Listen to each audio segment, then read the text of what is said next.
नाशिकच्या द्वारका चौकातील अंडरपासच्या कामामुळे गेल्या 4 महिन्यांपासून नाशिककरांना वाहतूक कोंडीचा सामना करावा लागतोय। नाशिक धुळे मार्गावरील वाहतूक पर्यायी मार्गाने वळवण्यात आल्यानं काटेमळा, भामानगर, वडाळा रोड, इंदिरानगर आणि मुंबई नाका परिसरात वाहतुकीचा ताण वाढलाय। ही परिस्थिती लक्षात घेऊन कुंभमेळा प्राधिकरण, महानगरपालिका आणि पोलीस प्रशासनाच्या अधिकाऱ्यांनी संयुक्त पाहणी केली।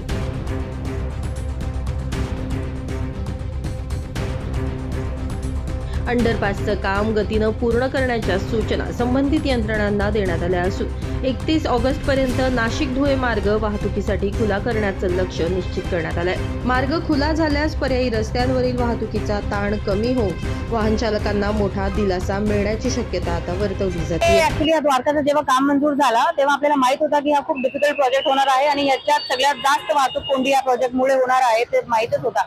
परंतु शहराच्या लॉंग टर्म फायद्यासाठी आणि खूप एकदम डेडलाईन मध्ये आपल्याला हा काम पूर्ण करायचे, त्यासाठी आज पाणी दौरा पण केला।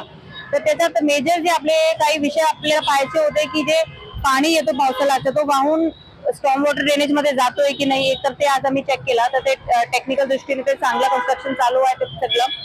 नंतर काही दुसरे ROW चे विषय होते त्याबाबत पण सॉल्व्ह करायला आज सूचना दिलेली आहे आणि विदिन टाइमलाईन ते पूर्ण करायचे अशा प्रकारचे आज इथे आपण ही दौरा लावला।